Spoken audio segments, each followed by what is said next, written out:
Arkadaşlar merhaba, kanalıma hoş geldiniz. Ben İlker. Bugünkü videomuz bir slot dönme denemesi olacak. Baştan ifade edelim. Deneyeceğiz abi. Bu slot kül rengi olman deki olacak.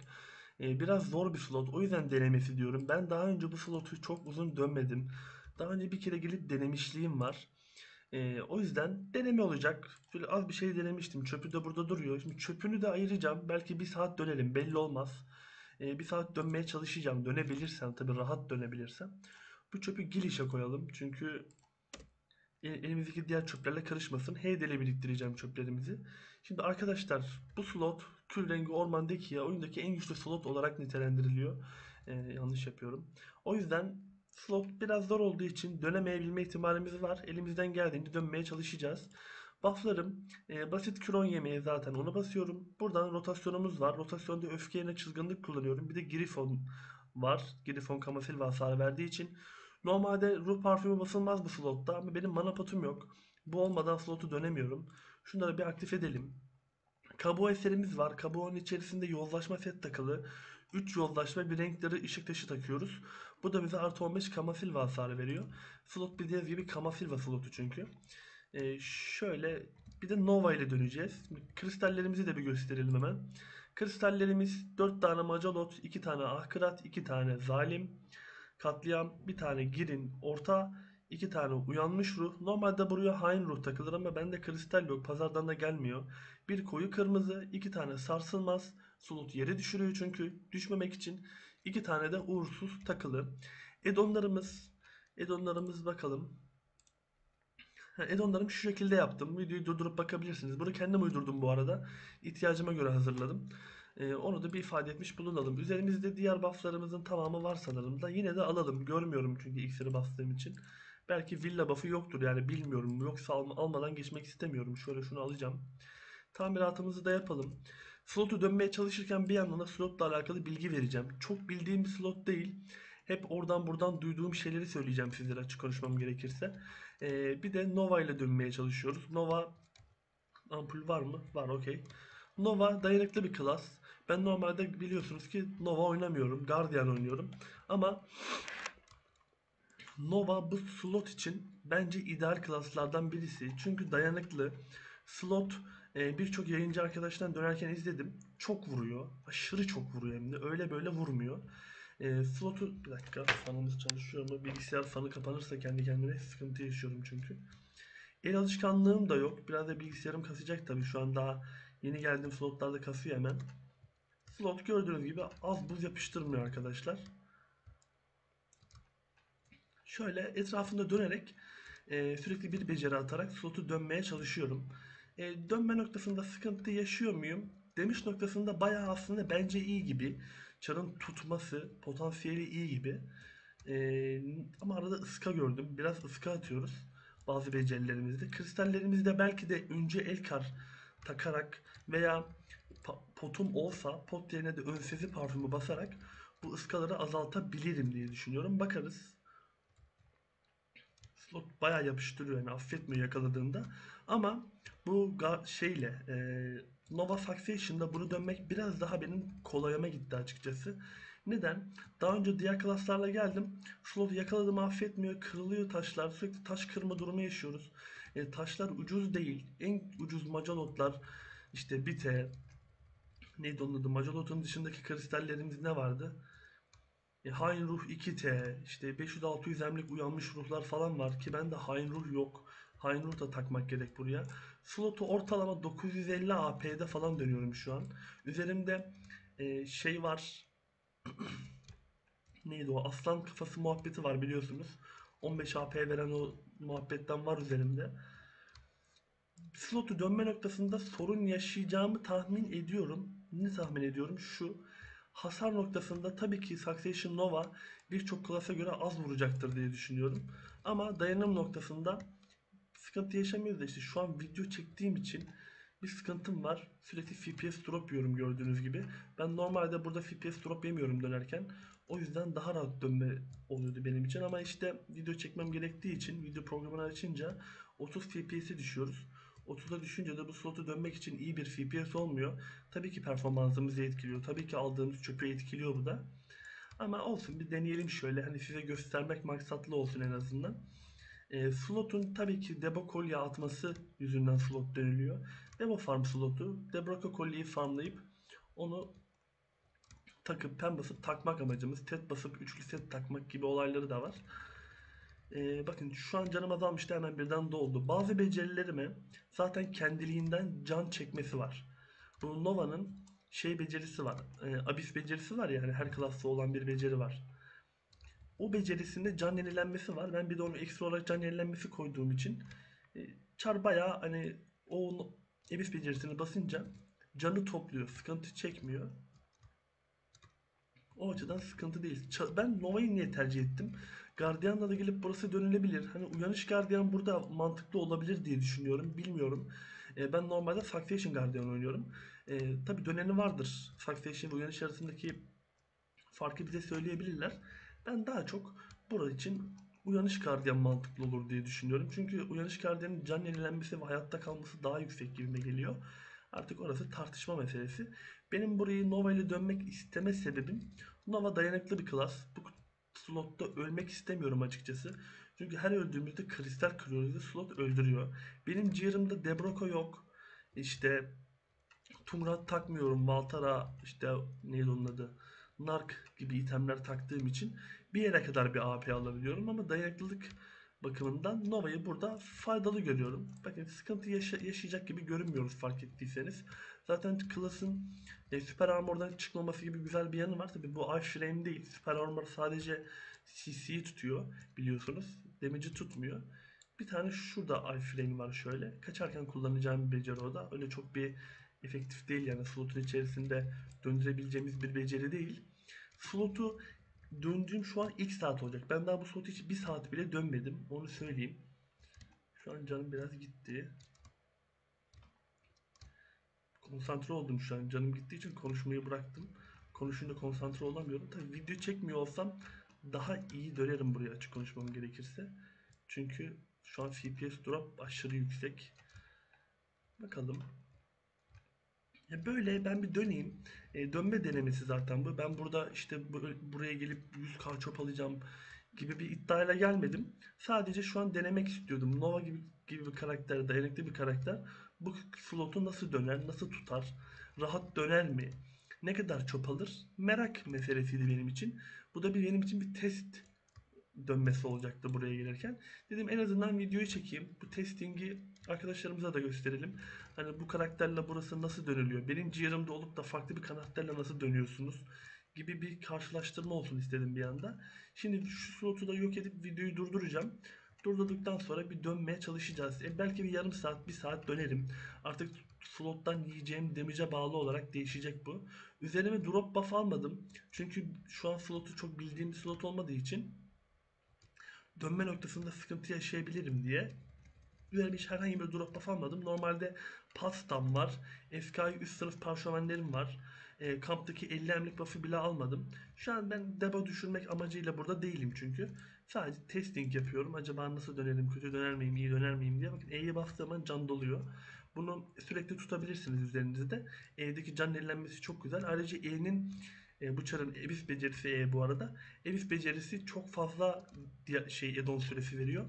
Addonları 20 saniye üzerimizde tutuyor. Aynı zamanda da beceri sürekli geldiği için bu addon sürekli üzerinizde kalıyor.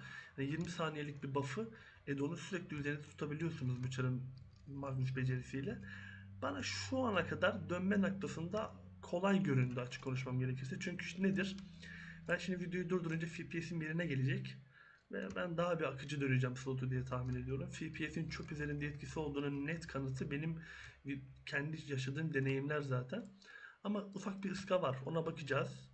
Belki normal potumu alırsam cesaret parfümü tabii ki basarız. Cesaret parfümü basarız ama belki kristallerde sarsılmaz yerine şey takabilirim. Hiç belli olmaz. İsabet takabilirim. Çünkü slotta yere düşmek, sadece bir tane açık veriyorum gördüyseniz. O da F becerisini atarken, onun dışında açık verdiğimiz bir beceri yok. Sürekli süper armordayız. Ama bu düşmeyeceğimiz anlamına gelmez bu arada. Düşebiliriz. Ama can genel olarak tutuyor. Slotu tutabiliyoruz yani bence. Bir bakalım. Ben şimdi videoyu durduracağım. Dönebildiğim kadar döneceğim. Belki bir saat, belki yarım saat. Döndüğümüz saate göre bir çöp hesaplaması yapabiliriz. Onu da en azından sizlere bir bilgilendirmiş oluruz. Slot'un ortalama çöpü 14K civarı diye biliyorum. Arkadaşım var, büyücü oynuyor. Wizard'la gelip buraya dönüyor. 14K civarı bir çöp aldığını söylemişti bana.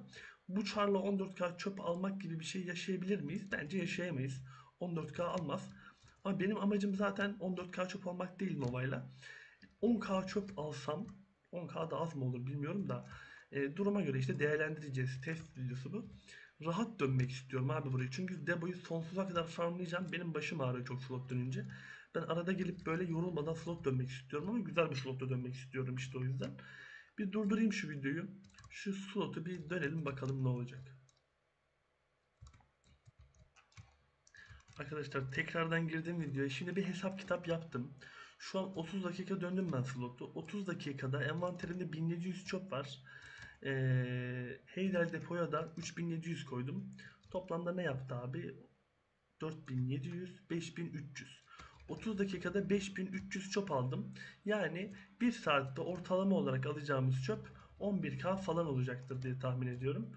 11K çöp alacağız. Bu slot için 11K çöp yeterli bir çöp mü? Aslında normalden az. Normalde olması gereken 14, 13 gibi çöpler. Ama şimdi burada benim bahsetmek istediğim konu şu. Birincisi ben slotta aslında sürdürülebilirlik arıyorum. Nasıl? Ben bu slota gelip slotu bir saat dönüp veya 3 saatte bir ölmek gibi bir şey yaşamak istemiyorum. Taş kırılıyor sürekli. Hatta bazı taşlara ulaşamıyoruz bile. Ki ben şu an slotu tam verimlilikte dönmüyorum. Bir tane ufak eksiğim var. Bende uyanmış ruh kristalleri var. Hain ruh kristalleri yok. Oradan bir 10 canavar AP daha gelecek. Onlar da gelmediği için orada birazcık daha çöpte ufak bir de tesir yaratır diye düşünüyorum. Yani ben bu slotu bir saat dönsem alacağım çöp 11K. Ama 11K çöpü şunu da hesaba katalım arkadaşlar. Ee, Ben burayı ilk defa dönüyorum ve şu an çara elim çok yatkın değil. Ayrıca videonun içerisindeki yediğim FPS drop videoyu kapatınca inanılmaz hızlanıyor bu arada. 60'a sabitleniyor FPS. Şu an 20 FPS'te dönüyorum. O yüzden bu da çöpümü etkilemiştir diye düşünüyorum. Yani ben bu slotu gelsem, şu çarı biraz daha burada slota ve çara elim aşina olsa video dışı döneceğim zaman ortalama 12-12,5K çöp alacağım gibi görünüyor. Hani chill bir şekilde. Benim slotu Nova ile dönme sebebimi zaten az önce iletmiştim.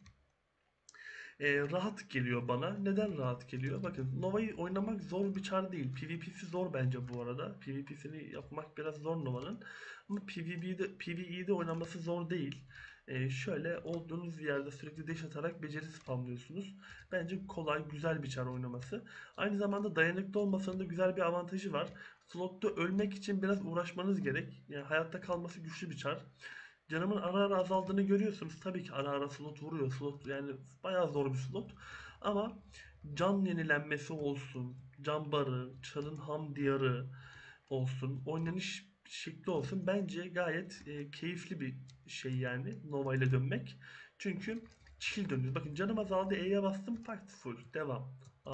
Bakın. İşte videodayım az daha bayılacaktım mesela. Canı nasıl gittiğini gördünüz. Ama az önce videoyu kapattığım anda hiç böyle bir şey yaşamadım. Şu an çünkü yaşanan FPS benim oyunu geç görmeme sebep veriyor. Çünkü ben 30 FPS'te oynadığım için ekranı geç görüyorum. Bunun anlamı bu, ekran yavaş doluyor. Az önce videoyu kapattığımdan itibaren hiçbir FPS drop yaşamadım açık konuşmam gerekirse. Hiçbir FPS drop yaşamayınca da oyunu çok rahat döndüm. Burada tabii bu FPS drop'u yaşadığım için şu an canımın azaldığını görüyorsunuz. Bence Nova ile bu şöyle dönmek güzel ki ben şunu da ifade etmek istiyorum. Şöyle bir duralım bir. Benim ayakkabım yok daha. Urugon takıyorum ben.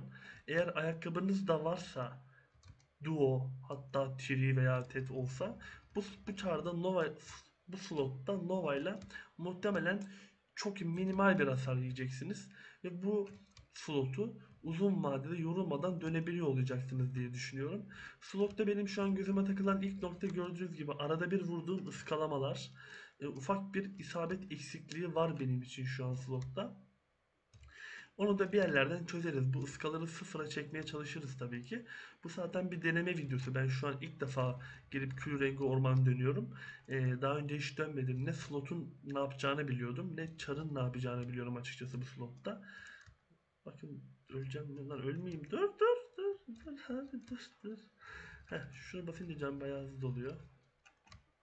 Yani ben burada öğrenmeye çalışıyorum. Emin olun videoyu kapatınca çok çok daha rahat dönüyorum. Bunu zaten oyunun ustası olmuş adamlar bilir artık. FPS drop'un çöpü de etkilediğini, onu da etkilediğini çok iyi biliyorsun. Bak E'ye bastığı zaman can fulleniyor. Yani slotu kendinizi koruma bakımından bu çarla dönmek bence worth. Yorulmazsanız dönerken. Hele ki ayakkabı da varsa, bakın ayakkabı Urgon yani. Bence ayakkabı da Urgon'dan dönüştürsem Duo, Tri tarzı bir Ator yapsam, diğer Ator. Ben bu slotu cidden çok chill dönerim. Onu anladım şu an. Tabii çöpümüz 14K olmaz. 12.5K olur, 12K olur. Ben 2K çöpe bakmam açık konuşmam gerekirse. 2K çöpün parasında değilim. Ben slotu uzun vadede yorulmadan dönmenin derdindeyim. Burada gelip 14K, 15K, 15K'ya alınır mı bilmiyorum da alan da vardır belki. 15K çöpü alıp da slotu 3 saatte bir, 2 saatte bir ölmek, kristal kırmak, slotu dönerken başınızın ağrıması gibi olayları yaşamak benim çok sevdiğim şeyler değil. Ben mantıklı bulmuyorum öyle bir slot dönme olayını. Çünkü uzun vadede sizi yorar ve slota ayaklarınız geri geri gelir. Yani slota gelmek istemezsiniz. Ulan gidip ne yapayım dersiniz. Ben Nova'yı sevdim açık konuşmak gerekirse şu an için. Tabii daha geliştirmeler yaparız. Ayakkabımızı tamamladığımız zaman slotu çok daha dayanıklı bir şekilde döneriz. Hatta şöyle bir dursam olduğum yerde vurabilecekler mi? Kalkanımı eritebiliyor mu? Çok merak ettim. Geç şunları bir keseyim de ikinci dalgada yapayım. Şu an dalga yok. Ah, geldi dalga.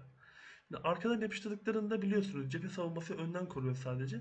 Arkadan damage yiyoruz ama önden kalkanımızı kırma ihtimalleri çok uzun vadede görünüyor. Ancak uzun vadede bizi kesebilirler.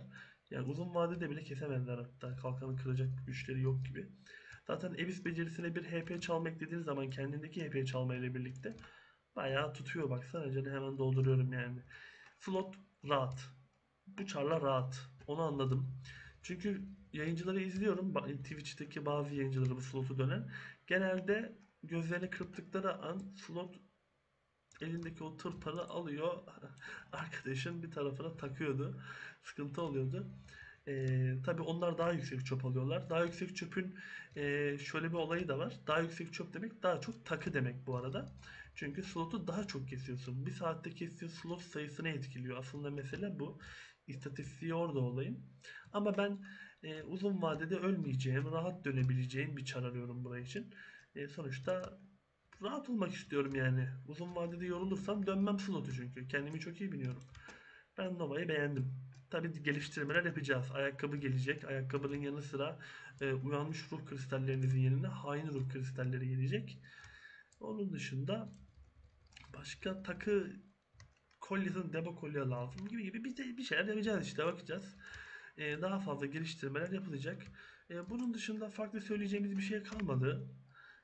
Slot'u genel olarak böyle dönüyoruz. Ben arada gelip dönebileceğim bir slot oldu benim için. 11K, 12K çöpümü alır yoluma bakarım diye düşünüyorum. Arada demoda düşürürsem eyvallahtır. Şu an zaten demo düşecek bir şey yok. Aa, şu yemeğe de basınca bunda canavar savunması falan vardı değil mi? Aynen, canavar azaltması varmış. İyi bak, onlar da bayağı tutar aslında bizi. Ondan da 10 tane birikmiş. Ben daha önce biriktirmiştim. Onları falan basınca bayağı rahat dönerim ben burayı. E, Demo farmımızı yavaştan yapmaya başlarız diye düşünüyorum. Bir tane Pendebo şart çünkü bana. Ben Pendebo'yu istiyorum açık konuşmak gerekirse.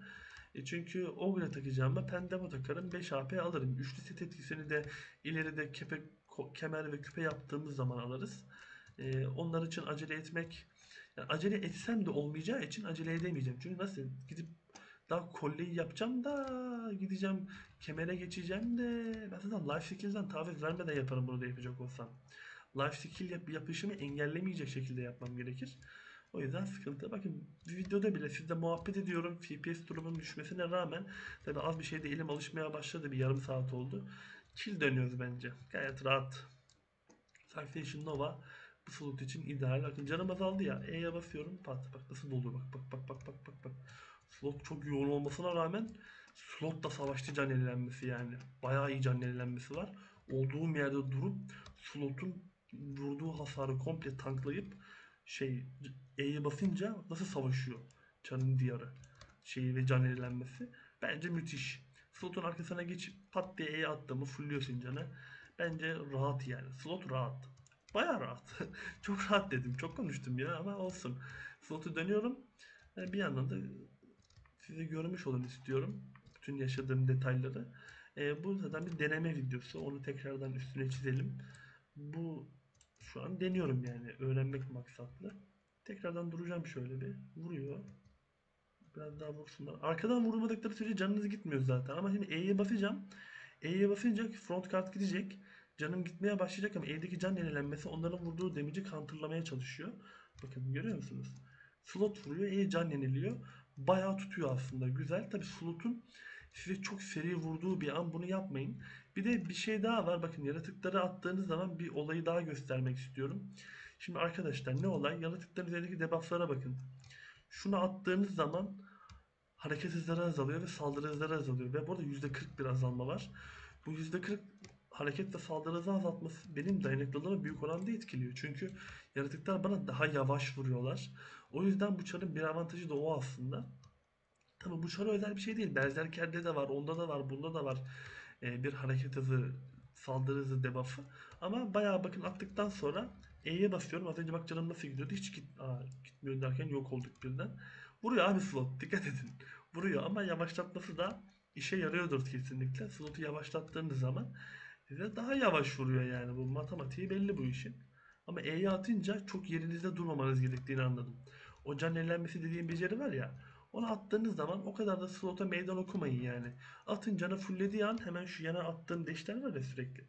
Deşinizi atın. Can full mü? At deşi kaç ya. Uğraşma o kadar da yani. Canı fullledin sonuçta. Yani slotun olduğunuz yerde durmamanız gerek. Tabi bu Nova ile olduğunuz yerde durmama olayını yapabiliyorsunuz az çok. Sadece tek bir yöne doğru sürekli deş atıyorsunuz. Ve attığınız bu deşin süper armorlu olması güzel bir avantaj Nova için. Yine biraz damage yedim ama önemli değil. Tutuyor vallahi güzel gayet. Şöyle bir de uyanış buff'ımıza basalım. Uyanış buff'ı da full DP bıçarım. O da güzel yani. Beğendim. Yeter. Çok konuştuk. Eyvallah. Sorularınız olursa slotla alakalı daha dönmeye devam edeceğim ben. Biraz öğrenme amaçlı ama az önce arkadaşım Troya çağırdı. Troya gelmeyen top yazdı hatta chatten. Şurada görünür muhtemelen. Troya gideceğiz. Tura döneceğiz. O slotu da sevdim. O da fena değil. Güzel bir slot. Tabi ama ara ara buraya geleceğim. Solo olduğum zamanlarda burayı döneceğiz. Benim burası da bu için zaten şarttır. Burada slotu dönmeyi de bırakayım. Arkadaşın yanına gidelim çünkü. Beraber slot dönelim. Size de göstermiş kadar göstermiş oldum. Hepinize teşekkür ediyorum videolarımı izleyip beğendiğiniz için, kanalıma abone olduğunuz için. Sağlıcakla kalın arkadaşlar. Bu Nova'yla ve Guardian'la ara ara gidip bu slotu döneceğim. Belki yayın da açarım. Yayınlarda da sizlere bunu göstermeye çalışırım. Bu arada bir seriye başlamaya çalışıyorum ama bakalım. Umarım başlayacağım. Gerekli hazırlıkları yapmış olsam bile bayağı zorlaşıyor iş. Birçok arkadaşım bunu istedi benden. Sıfırdan Life Skill serisi. Sıfırdan life skill'e başla. Sen ne yaparsan aynısını yapacağız.